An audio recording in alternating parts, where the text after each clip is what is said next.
ilə Asan Radio təqdim edir. Rəqəmsal Dialoq.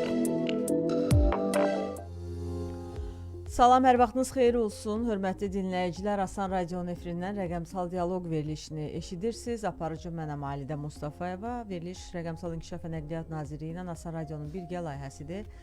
Bizi izləmə imkanınız da var. Nazirin və radionun Facebook səhifəsində canlı yayımdayıq. Suallarınızı şərh bölümünə yaza bilərsiniz. Daha sonra 070 65 56 100 WhatsApp nömrəmizə və 02 56 56 100 şəhər nömrəmizə də ünvanlaya bilərsiniz. Bugün verilişimizin qonağı elektron təhlükəsizlik xidmətinin kiber təhlükəsizliyin idarə edilməsi sektorunun aparıcı məsləhətçisi Rüstəm Müzəffərovdur. Mövzumuzsa son zamanlar aktual olan kiber hücumlardır. Rüstəm bəy, salamlayıram, xoş gəlmisiniz. Salam Alidə xanım, dəvətiniz üçün təşəkkür edirəm. Dinləyicilərimizi də salamlayıram. Mövzu aktual mövzudur. Ümid edirəm ki, dinləyicilərimiz üçün də faydalı olacaqdır. Ümid edək. Təşəkkür edirik dəvətimizi qəbul edib gəldiyiniz üçün. Onlayn alış-veriş zamanı vətəndaşlar hansı səhvləri daha çox edir? Ümumiyyətcə, onlayn alış-veriş zamanı ən çox və yaxud da ən böyük edilən səhvlərdən biri tələskənlikdir. Vətəndaşların bir çoxları kampaniyaların aldanıb həmin kampaniyalara keçid eləyirlər. Misal üçün hansısa bir 70% endirim görən kimi dərhal ora keçid eləyib öz fərdi məlumatlarını, kart məlumatlarını daxil eləyirlər və nə həmin sifariş elədikləri məhsul ala bilirlər, həmçində pul vəsaitləri itirilir. Ona görə də yəni bunun qarşısını almaq üçün vətəndaşlara tövsiyə olunur ki, bir neçə vaxtını ayırıb, bir neçə saniyəsini ayırıb məlumatın rəsmi mənbədən olub-olmadığını yoxlamaq mütləq şəkildə lazımdır. Həmçində ki, tələskənliyə biraz tələsməmək daha yaxşı olar. Bu kimi qərarlara verəndə ödəniş zamanı və yaxud da kart məlumatlarını daxil etməmək biraz geciksə daha yaxşı olar. Aydındır. Köhnə elektron poçt hesabları hansı riskləri yaradır? Ümumiyyətcə, köhnə elektron poçtlar, yəni bir çox vətəndaş tərəfindən istifadə olunan elektron poçtlar unudulur, yaddan çıxır. Amma nəzərə almaq lazımdır ki, bir çox platformalarda sosial şəbəkə hesabları həmin elektron poçta bağlı olur ki, hansı ki biz şifrəmizi unutduğumuzda həmin elektron poçtlara şifrəmizin bərpası göndərilir. Ona görə də yəni, bu əgər sizin unutduğunuz bir elektron poçtdursa və bir müddət sonra həmin elektron poçt sındırılıb və yaxud da sızdırılıbsa, hardasa dark webdə və yaxud da digər saytlarda sızdırılıbsa, həmin elektron poçtu ələ keçirən kiberdələduz sizin sosial şəbəkə hesablarınızı həmin hesaba bağlı olanları ələ keçirə bilər. Ona görə mütləq şəkildə köhnə elektron poçtu əgər istifadə eləmirsinizsə, onu bağlamaq və əsas elektron poçtu hansı poçtdursa, onun şifrəsini və təhlükəsizlik qaydalarına görə 2 mərhələli təsdiqləməni aktivləşdirmək mütləq lazımdır. Aydındır. Telefon tətbiqlərinə biz icazələr veririk. Həmin icazələr təhlükəlidirmi? Əslində təhlükəlidir, yəni risklər var. Bəzi tətbiqlər ehtiyac olmadığı halda şəkillərə, mesajlara və yaxud da kontaktlara bizdən giriş icazəsi alır.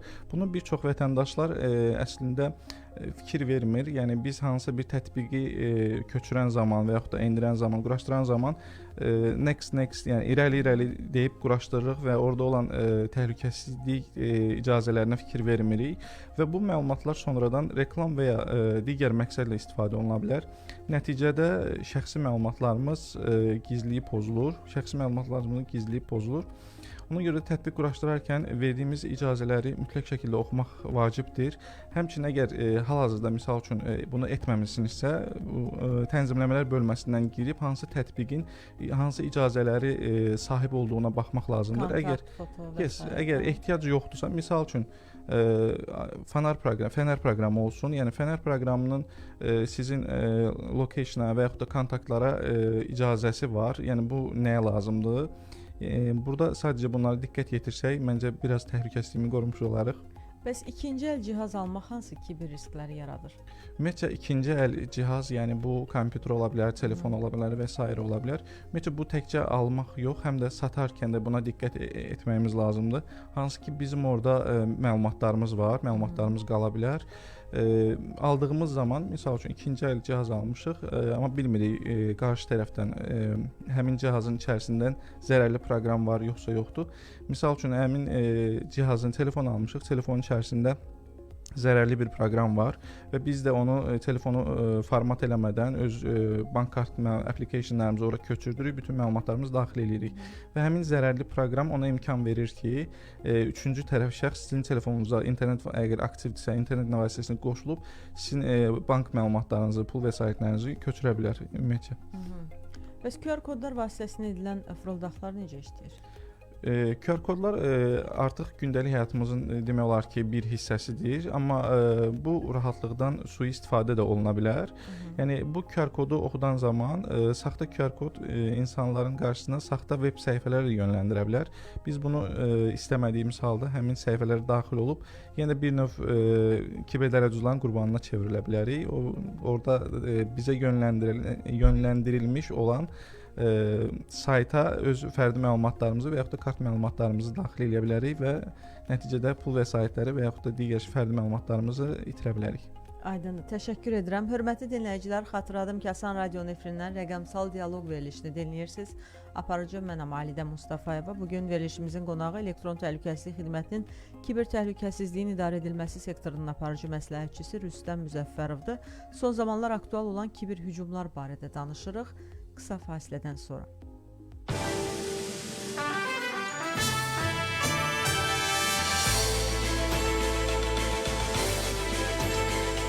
Asan Radio 100 FM. Umid mağazalarından möhtəşəm indirim. Neod yağ radiatoru 11 dilimli. İndi 117 manat değil, 97 manat. Neod qızdırıcı 63 manat 70 qəpik değil, cəmi 55 manat. Umid xeyirli alış-verişlər. Asan Radyo'da reklam. Neotek tövsiyə edir. Elektrik naqilləri alarkən diqqətli olun. Üzərində 2,5'li yazılan naqil simi azaldılaraq 1,5'li kimi, 100 metr naqil isə 90 metr kimi satıla bilər. Saxta naqillər yanğın törədə bilər. Neotek tövsiyə etdi. Azerlotereyada jackpot 1 milyon manatı keçdi. Bəli, düz eşitdin. 1 milyon manatdan çox uduş şansı hər həftə səni gözləyir. Ən yaxın Azerlotereya satış məntəqəsinə gəl və ya azerlotereya.com və misli.az-a daxil ol. 1 milyon manatdan çox jackpot qazanmaq üçün şansını sına. Azerlotereya ilə arzuların bir bilet qədər yaxın. Cəmi 20 min manat ilkin ödənişlə mənzil, Şərifzadədə premium mənziliniz Avant Nova'dan. Cəmi 20 min manatdan başlayan ilkin ödənişlə Whitebox studiya mənzillərə sahib olun. Avant Nova yeniliklərlə dolu gələcək. Əlaqə Ulduz 0241. Tip sahəsində çalışırsınız? Banko Baku'da sizə özəl komissiyasız kredit var. İndi tip işçiləri 50 min manatadək nağd pul kreditini Banko Baku'dan 0% komissiya ilə əldə edə bilər. Ətraflı 145. Bank of Baku 18 fevral 2005 yıl tarihli 247 numaralı lisenziya fəaliyyət göstərir. Sibris yeni ilə hazırdır. Yeni il aksiyası kimi böyük bir hədiyəsi də var. 31 dekabra qədər. Dəniz kənarı evinizi 30 deyil, heç 20 də deyil, cəmi 15% ilkin ödəniş və 10 illik ipoteka ilə ala bilərsiniz. Sibrisdən daha bir eksklüziv təklif. 2 qat ədəvə. Sibrisdə mənzil alışı zamanı standart qaytarılan ədəvənin məbləği qədər cashback də təqdim edilir. Yeni il arzuların gerçəkləşdiyi vaxtı. Qoy ən böyük arzunuz dəniz kənarı ev sahibi olmaq elə indi həyata keçsin. Ətraflı məlumat 840 nömrəsində. Artıq Bolt sürücüləri qazancını gözləmədən əldə edə bilər. Yeni erkən nağdlaşdırma funksiyası ilə qazancınızı həftənin iş günləri gündə bir dəfə bir toxunuşla çıxarın. Minimum 1 manat 60 qəpik, maksimum 500 manat. Diqqət, ödənişin uğurlu həyata keçməsi üçün VÖN və VÖN-ə bağlı bank məlumatlarının düzgün daxil edildiyindən əmin olun. Bolt, qazancın indi və buradadır. Ağşəhərdə premium yaşayış kompleksi Raffle Edition 30% ilkin ödəniş 36 aylıq daxili kreditlə mənzilləri əldə etməyə tələsin. Ətraflı 3w.raffle.az və 050 288 4919. Mayak Residence, şəhərin yeni siması. Premium həyatın yeni ünvanında mənzillər 17.500 manat ilkin ödənişdən başlayan qiymətlərlə ipoteka və daxili kredit şərtləri ilə satışda. Ətraflı məlumat üçün Ulduz 4554-ə zəng edin. Asan Radioda reklam 050 60 06 100. 24 dekabradək Bravo'da super qiymətlər sizi gözləyir. 5 kiloqramlıq Sultan basmati düyü 17 manat 49 qəpik. 450 qramlıq Azərçay buket qaraçay 11 manat 39 qəpik. Keyfiyyətli məhsullar üçün Bravo. Doğru seçim.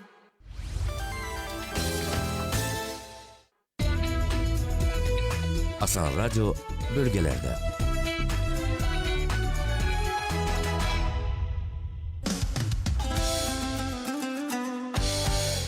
Ballı məkandan, Balakəndən, gözəl təbiətli yurdumuzdan hamıya salamlar, təbrik edirik.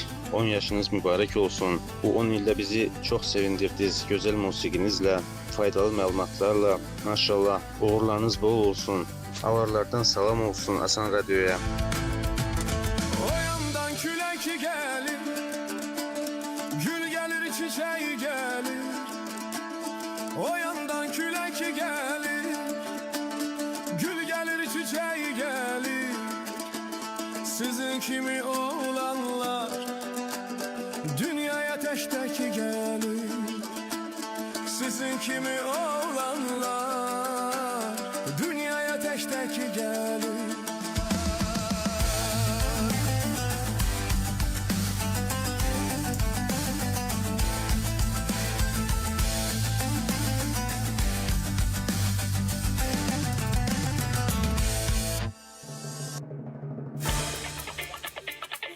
Asan Radyo'nun 10 yaşı tamam olur.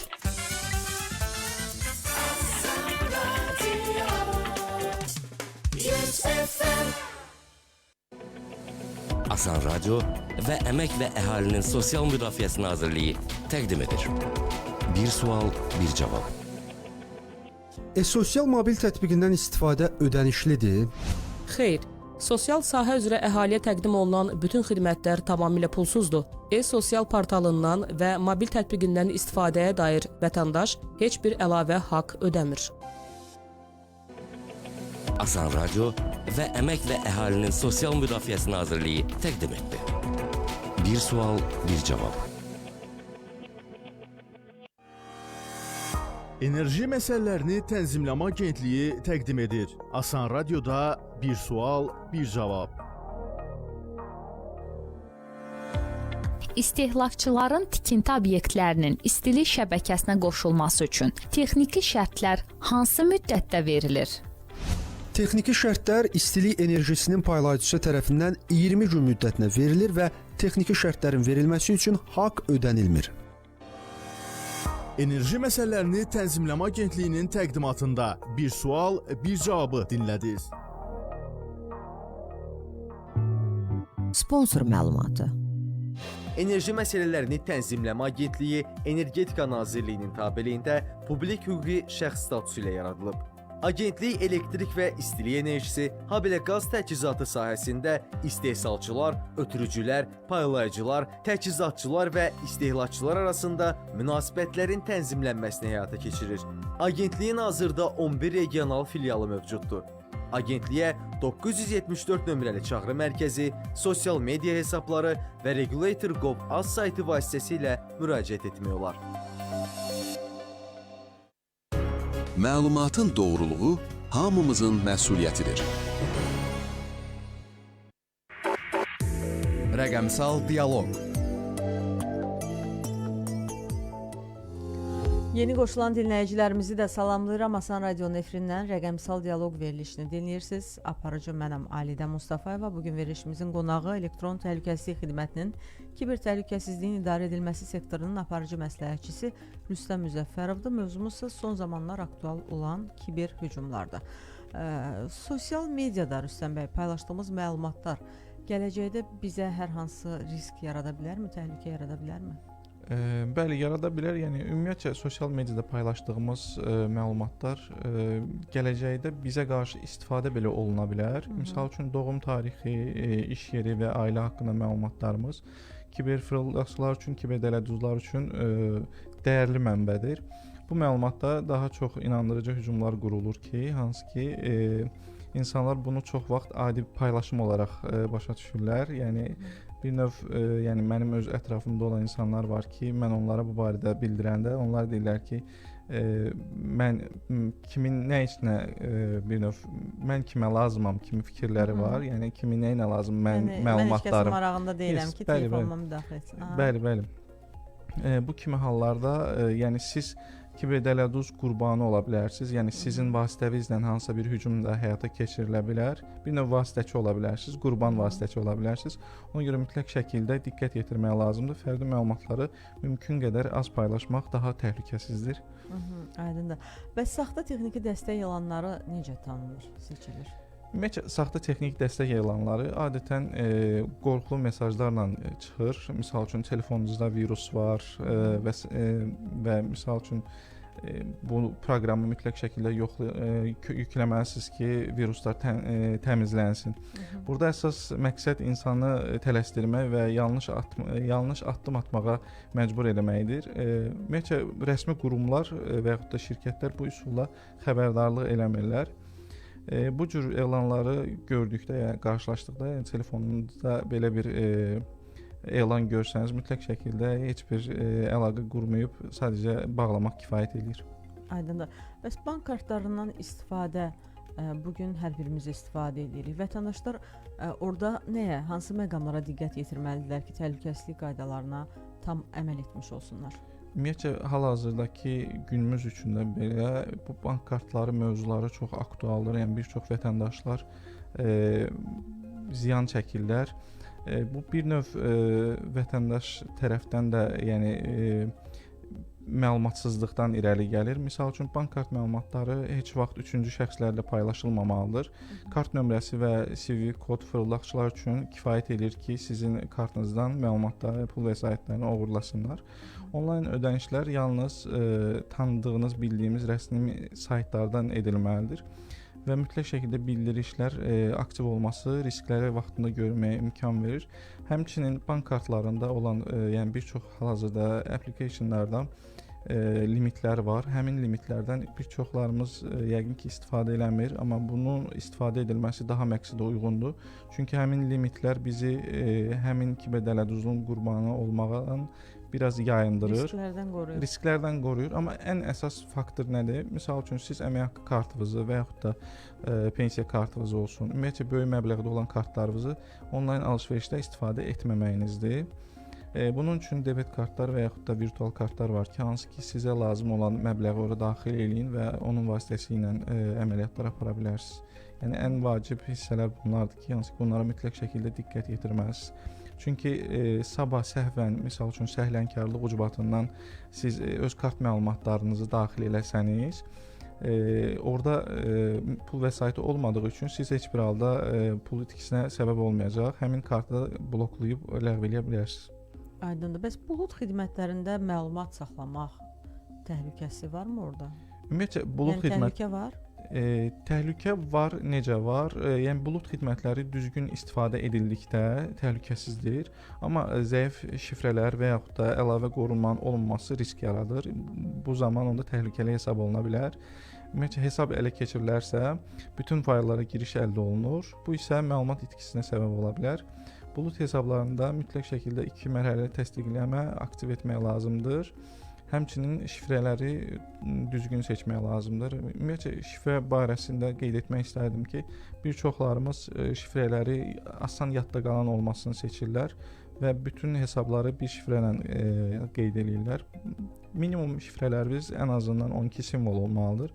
Böyük hərf, kiçik hərf və xüsusi simvollar mütləq şəkildə orada öz əksini tapmalıdır ki, onun şifrələrin sındırılması bir zaman alsın. Aydındır. Saxta mobil oyunlar hansı təhlükəni yaradır? Saxta mobil oyunlar bizə saxta reklamları gətirib çıxardır. Hansı ki, biz istəmədiyimiz halda həmin reklamlarla qarşılaşırıq. Bunu əksər vaxtı, yəni müşahidələrimiz onu göstərir ki, bu həmin oyunlara Bir çox valideynlər öz uşaqlarının, yəni telefonlarını verirlər uşaqlara və uşaqlar oyunları istədiyi kimi köçürdür. Misal üçün bir кейs olmuşdu ki, hansı ki valideyn öz maaş kartını həmin App Store-a, yoxsa səhv xatırlamıramsa Play Store-a bağlamışdı və telefonu uşağa vermişdi. Uşaq da hansısa reklam saytından keçid eləyib həmin oyunu köçürmüşdü. Oynaya orada demək belə bir yəni oyunda orada geyimlər falan var idi. Həmin geyimləri uşaq bilmədən, yəni necə bilmədən, yəni bilmirdi ki, orada pul çıxılacaq və həmin oyunu ödəniş eləmişdi. Yəni orada da böyük bir məbləğdə itki olmuşdu. Ondan sonra yəni, əslində gec idi, yəni o pulu geri qaytarmaq olmurdu. Amma bu kimi hallarda mütləq şəkildə diqqət yetirmək lazımdır. Uşaqlarımıza belə telefonu verəndə bu nəzarətdə olmalıdır. Aydındır. Şifrə menecerlərindən istifadə təhlükəlidirmi? Yox, əslində şifrə menecerindən istifadə çox yaxşıdır. Təəssüf ki, yəni bir çoxlarımız bunu istifadə eləmirik. Ümumiyyətlə şifrə meneceri nə üçün lazımdır? Biz bir çox şifrəni yadımızda saxlamaqda çətinlik çəkirik. Ona görə də çalışırıq ki, bir şifrəni bir neçə sosial şəbəkə hesablarımız olsun və digər hesablarımız olsun, eyni şifrəni qoyuruq. Bu da çox yanlış bir şeydir.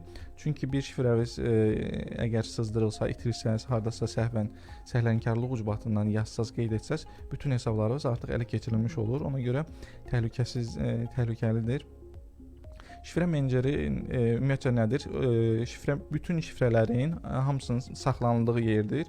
Burada ən vacib diqqət etməli olduğumuz hissə odur ki, biz əsas həmin şifrə menecerinə giriş şifrəsini daha güclü seçməliyik. Yəni daha uzun olmalıdır. Bizim burada sadəcə etməli olduğumuz bir dənə güclü şifrəni seçib onu yadda saxlamamız. Yəni bir şifrəni yadda saxlayırıq. Qalan şifrələr hamısı şifrə menecerinin içərisində olur. Həmin şifrə menecerdə avtomatik olaraq bizim yerimizə şifrələr də təyin edə bilər. Yəni, orada güclü şifrələr də olur, təyin edə bilər. Avtomatik oradan biz köçürüb istifadə etməyə istədiyimiz hesablara əlavə edə bilərik. Aydındır. Son olaraq kiber təhlükəsizlikdə fərdi diqqətsizlik hansı nəticələrə gətirib çıxarır, ondan danışaq. Ümumiyyətcə kiber təhlükəsizlikdə ən böyük problemlərdən biri bu fərdi diqqətsizlikdir. Bir linkə daxil olmaq və yaxud da bir kodu paylaşmaq ciddi nəticələr yarada bilər. Bu kod dediyimiz hansı ki SMS vasitəsilə göndərilən o tipi kodlar nəzərdə tutulur. Yəni sizdən hansısa bir sosial şəbəkə hesabları vasitəsilə və yaxud da telefon zəngi vasitəsilə sizi aldadıb sizə gələn o tipi kodu sizdən istəyə bilərlər. Yəni bu da bir növ kiber təcavüzün qurbanına çevrilir. Ümumiyyətlə hücumların əsas əksəriyyəti texniki olmur. Yəni texniki biz bunları cihazla çox vaxt qarşısına alırıq.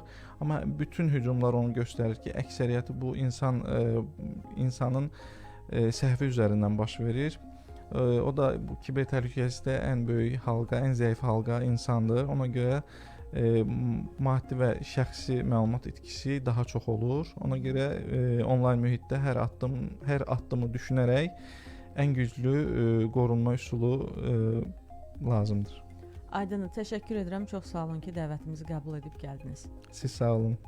Hörmətli dinləyicilər, xatırladım ki, Asan Radionun efirindən rəqəmsal dialoq verilişini dinlədiniz. Bugün verilişimizin qonağı elektron təhlükəsizlik xidmətinin kiber təhlükəsizliyin idarə edilməsi sektorunun aparıcı məsləhətçisi Rüstəm Müzəffərov idi. Mövzumuz isə son zamanlar aktual olan kiber hücumlar idi.